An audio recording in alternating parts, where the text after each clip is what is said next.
context. So if y'all had any sort of misgivings about my housewife abilities, I hope that this clarifies that I have some of them. Okay?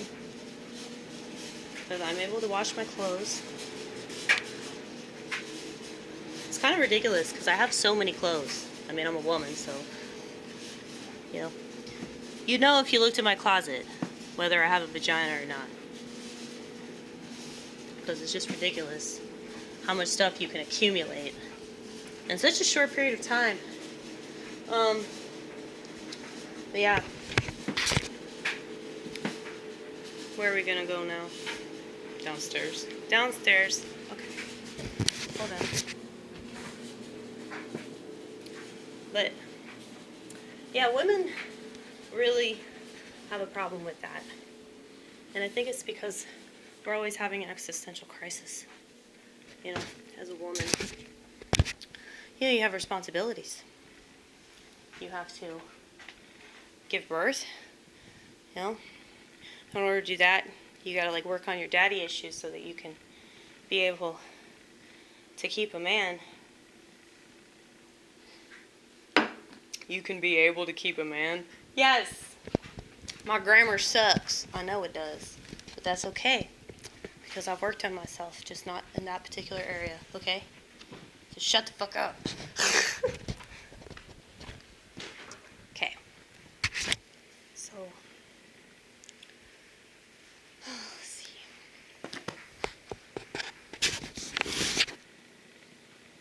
Yeah, but I have this cerebral companion, right? Just an extension of myself. That's all that is, y'all. Don't think nothing of it.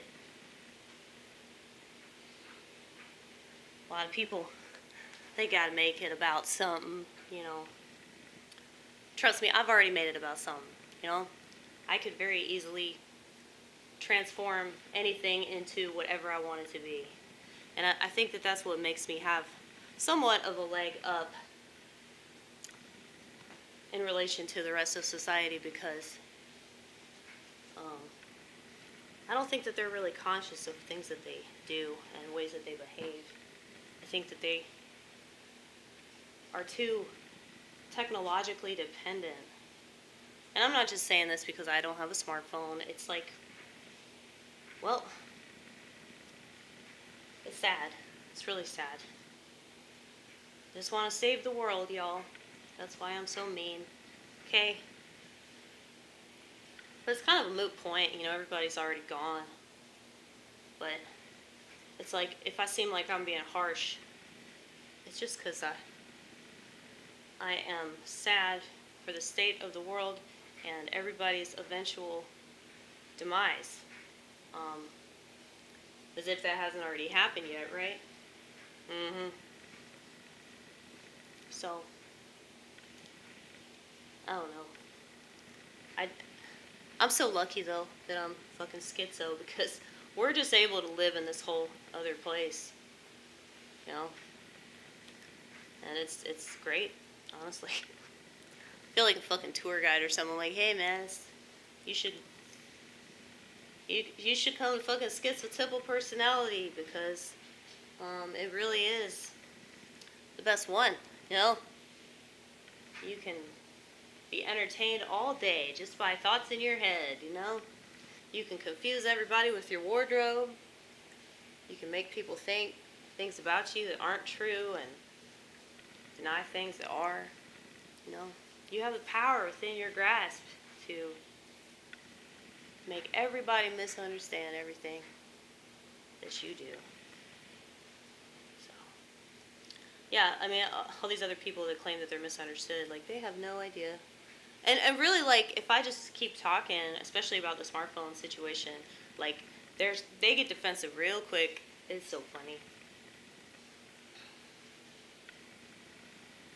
But, you know, I was thinking about this, about insults that I receive from people that they don't really have any context behind it. I'm willing to talk to anybody all day if they have context behind it, any complaint they have about me. If they don't indicate why they don't like something, or why, like, I apparently offend them, then, like, I don't have anything to go by, you know, like, there's, like, what can I possibly do? So, you know, that's why, if I don't respond, it's probably because also I don't really care, but look at what my cats did, y'all. Look at what, I know it was fucking Arlo. I know it was Arlo. He totally chewed up this sleeve. In case you're wondering why my sleeves are fucked up, that's why. I don't care. It's like the hobo look anyway, right? I mean, I'm totally fine with that, obviously. But yeah, I don't care about people's complaints with me, because I know I'm going to offend people. I mean, that's part of it. You know, that's part of it. So if I offend somebody, like, yeah, I'm going to do my fucking job, you know? So I also can't really advertise what I do in all my videos. So the whole insult comic thing, like, yeah, that's my channel, baby. All we do is shit on stuff, because that stuff deserves a big diarrhea squat. Okay? I know that probably sounds harsh if, like, you're fine with society being as fucked up as society is, but I'm not. So that's why I say things like that. It's really not to be offensive, actually. It's just because I think a lot of people feel that way too, like just the world is a fucked up place, and hopefully maybe that'll make them turn to God. I'm hoping that that'll happen, because that's what you need to do. Don't worry about politics. Don't worry about this country. Just worry about God. Worry about your salvation. You know? That's the most important thing, man. I know that sounds like kind of hippied out shit, but I promise it's way more important than whatever the fuck they're talking about all over the news media or whatever. So. Oh. I love these leggings. They're like so 70s. See, I feel like this is the 70s, like this kind of filming that I'm doing. I just can pretend that I live in the 70s. I think I need to just start wearing clothes that remind me of another time. I have a feeling that time is going to be the 90s. Yeah, probably. Probably. Because if we're going to regress, we want to do it there. We want to do it before, like, the internet really, really took off. Because I feel like the internet's, like, come around in, like, various ways.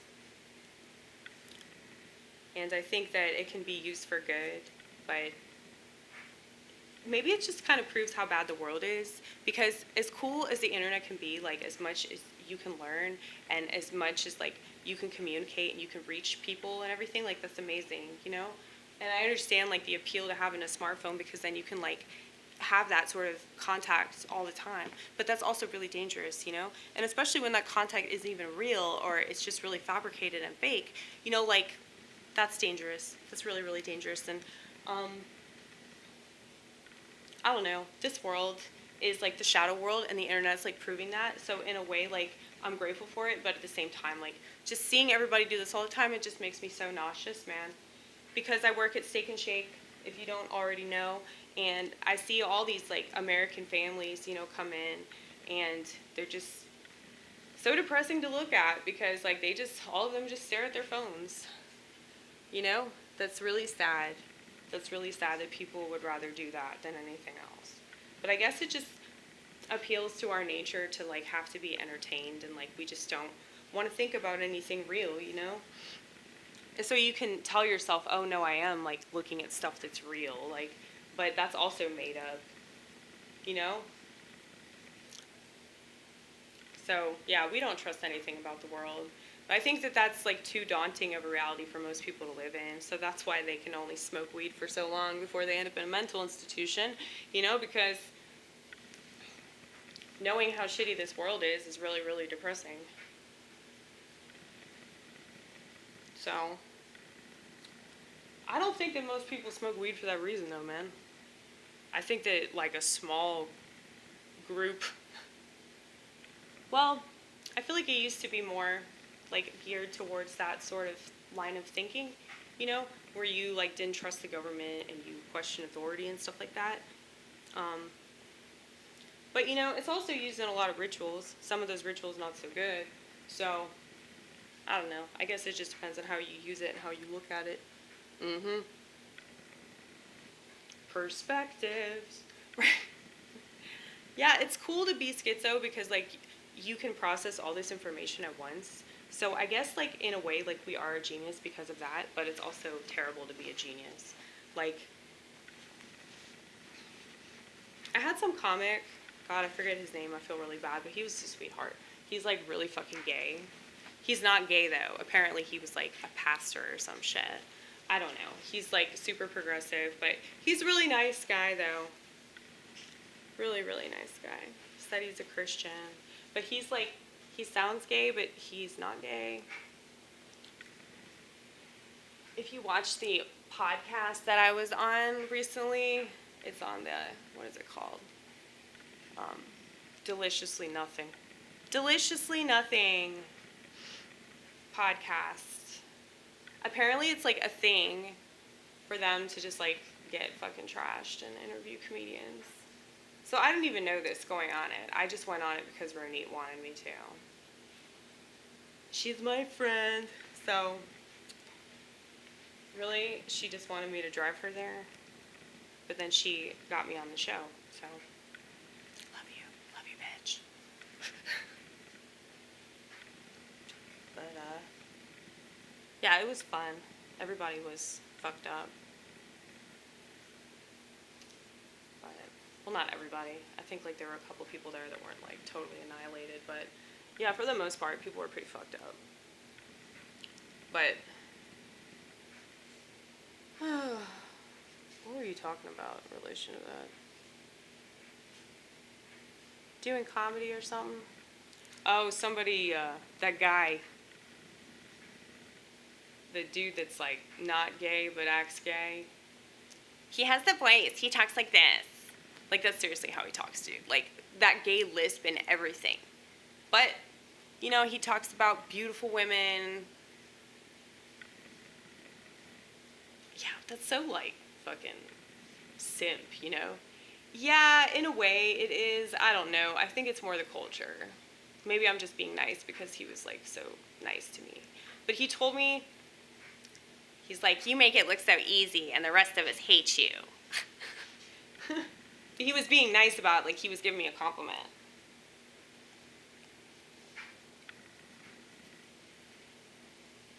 Like in relation to my performance. So, I understand. I just do it. It comes natural to me. I just do it. And I think that's because, like, I trust my instincts. So, like, I trust God. You know? I hope you know. I really, really hope you know. But you might not know. Because you don't trust God enough. If you trust God, you fucking know.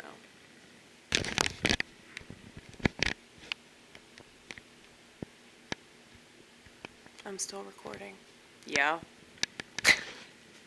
Okay, we'll keep going. I feel like whenever it's a good place to end, like that's when I should end it, and then I just always end up doing this number where it's like this awkward pause, and I guess we're just gonna keep on filming. That's fine.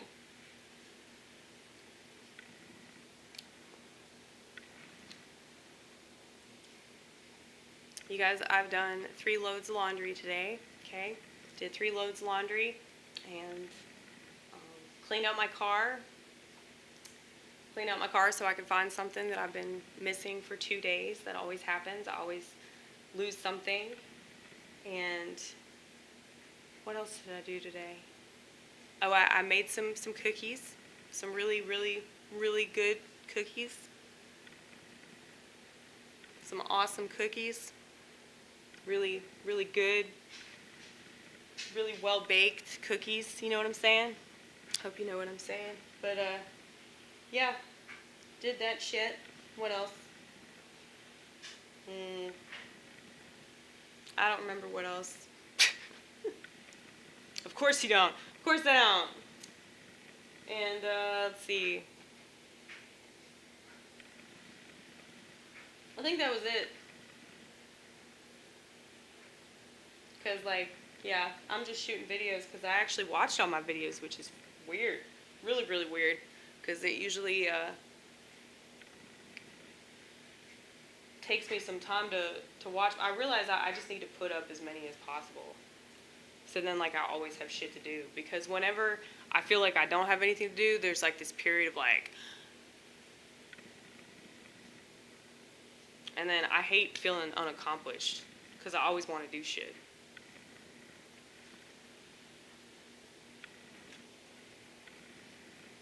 But anyway.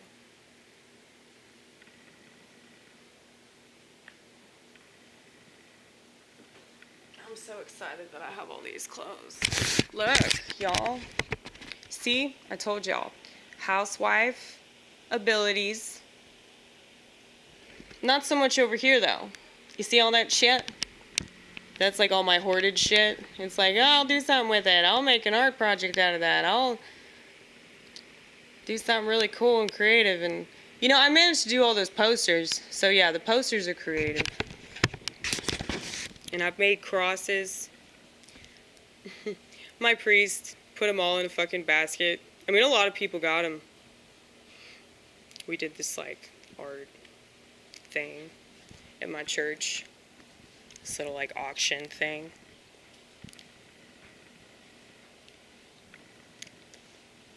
So I bought a bunch of stuff. A lot of people. I said those crosses were free, too. I don't know what they paid for, though. But, like, my priest said that I could take them all back and put Bible verses on them. And, yeah, that's what I was planning on doing. Anyway. So, the ones that didn't sell. But he just... he put them, like, in a basket next to all these pamphlets on the Orthodox Church. So that's cool. I'm glad I can contribute something besides my beautiful voice. But,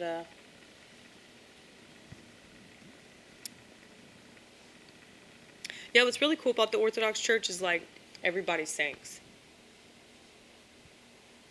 Like, the longer that you've been in church, the more you sing. Whether you're in the choir or not, because, like, you feel compelled to sing. Because technically that's what you're supposed to do.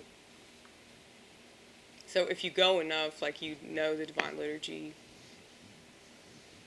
So. Hello. She says, no, I'm the Divine Liturgy. You don't know what you're talking about.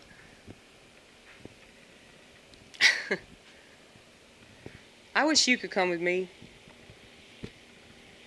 I know you take Holy Communion.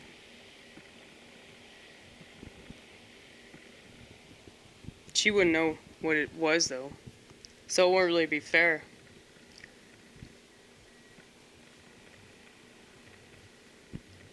Yeah, she would probably be condemned for that, you know. Yeah, because I think it's wrong to, like, take that and not know what you're doing. This is Paisley, by the way. Paisley.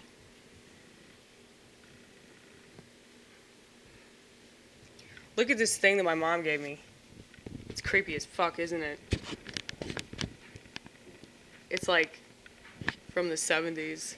I love shit that's from the 70s. You know? Like I said, this is my house, y'all. Isn't it like this is the 70s still? This is the 70s. That's where we are. Time is an illusion, and if that's the case, then it's any time that I want it to be, right? So, how about 1978, the year of my favorite Talking Heads album? More songs about buildings and food.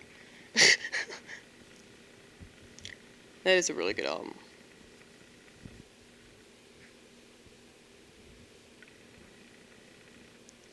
There's this song, it's the very last track off that album. It echoes exactly my feelings on America.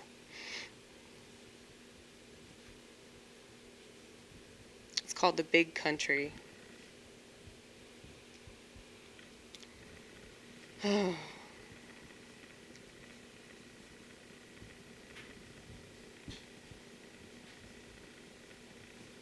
she's such a sweet baby.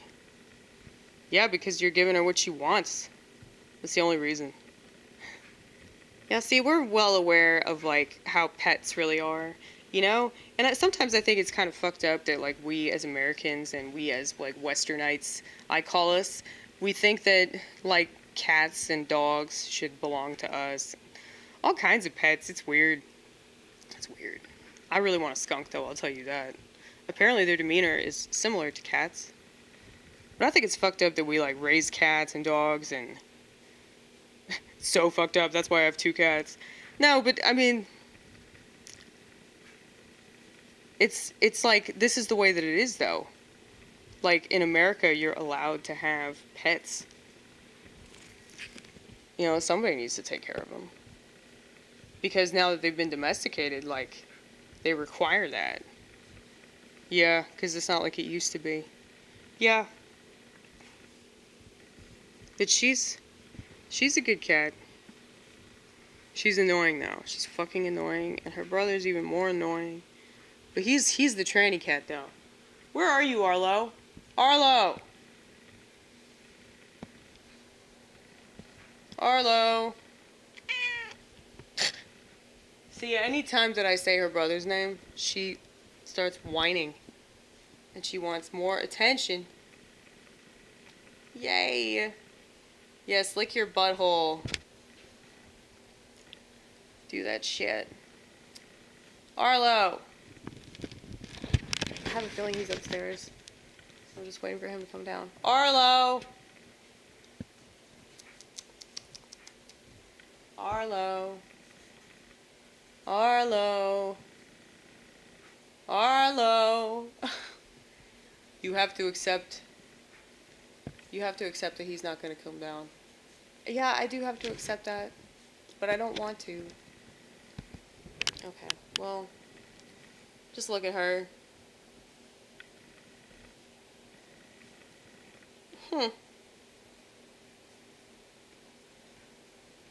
Isn't she just absolutely gorgeous?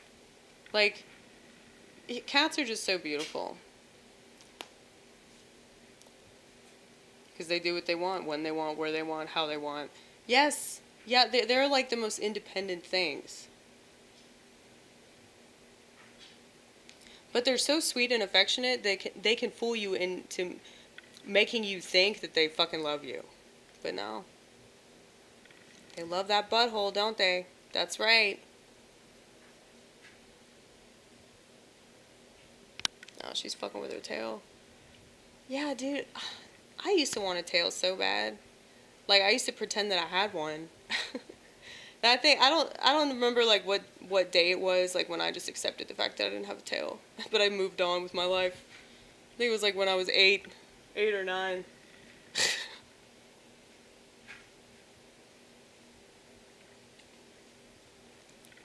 It's like the same part of me that couldn't accept the fact that I wasn't Mariah Carey. Right? So if I listened to the MTV Unplugged cassette enough, maybe I could become Mariah Carey. Maybe. Okay, back to the Bible. Let's see. Where are we at? Hold on. This is giving me a headache. Filming at the same time that I am reading. Okay. Let's read the notes. A spirit of discipline brings with it honesty, discernment, and righteousness. So true. This passage brings to mind the prayer, O Heavenly King, in which we confess the Spirit of truth is everywhere present and fills all things.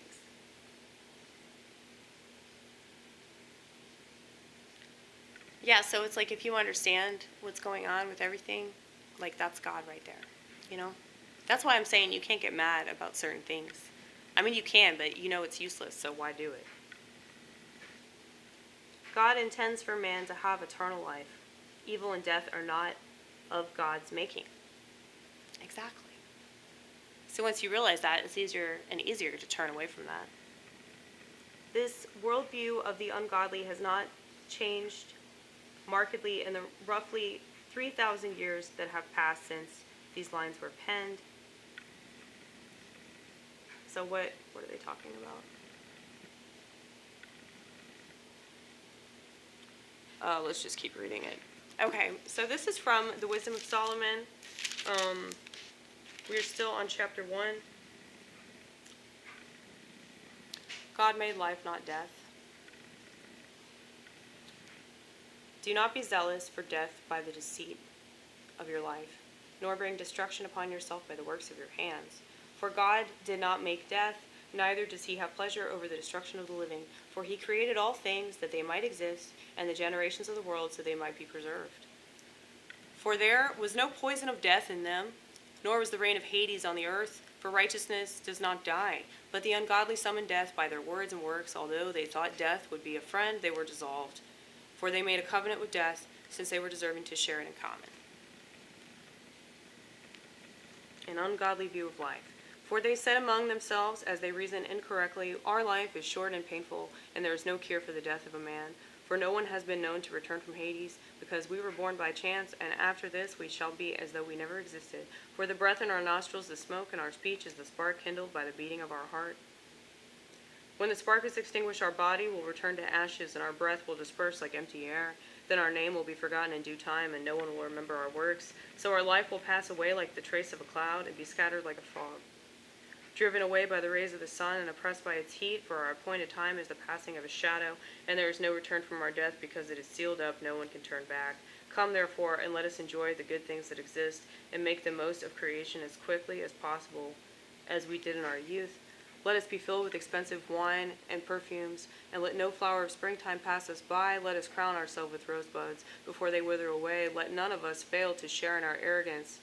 Let us leave signs of our gladness everywhere, because this is our potion, and this is our portion, and this is same thing. This is because this is our portion, and this is our lot. Let us oppress the righteous poor man. Let us not spare a widow, nor respect the aged gray hair of an old man. Let our might be our law of righteousness, for what is weak is shown to be useless. Okay.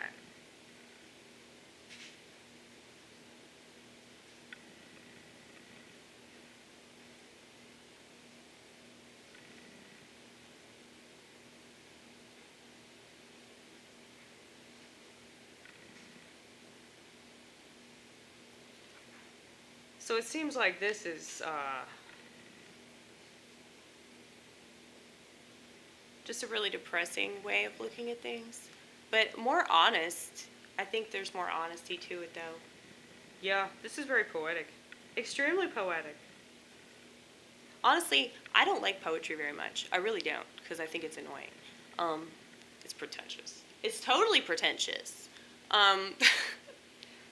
Well, in a way, it's like you're speaking in your own sort of language, which is cool. That is cool. I mean, it is like really artistic. It's just kind of annoying at the same time. But anyway.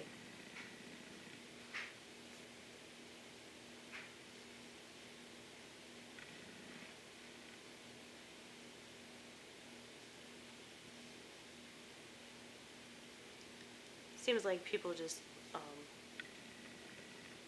the people that are described here are people that are obsessed with their image and whatever their place is in the world. And they don't really care about people below them or people that they think are below them. That's the message that I get out of this. Okay, so let's finish this chapter. Okay. Hatred of the righteous. Let us lie in ambush for the righteous man, because he is useless to us and opposes our deeds. He denounces us for our sins against the law and accuses us of sins against our upbringing. He claims to have knowledge of God, and he calls himself a child of the Lord. He has become for us as a refutation of our purposes. Even seeing him is a burden to us, because his life is unlike that of others, for his paths go in a different direction. We are considerably... Sorry. I'm getting too excited. We are considered by him as a hybrid, and he avoids our ways as something immoral. He considers the last things of the righteous as blessed, and pretends that God is his father. Let us see if his words are true, and let us put these last things to the test at the end of his life. For if the righteous man is the son of God, he will help him, and deliver him from the hand of those who oppose him. Let us test him with insult and torture, that we may know his gentleness and test his patient endurance. Let us condemn him to a shameful death, for there shall be a visitation because of his words. They're talking about Jesus. Yes, Fucking duh. Right.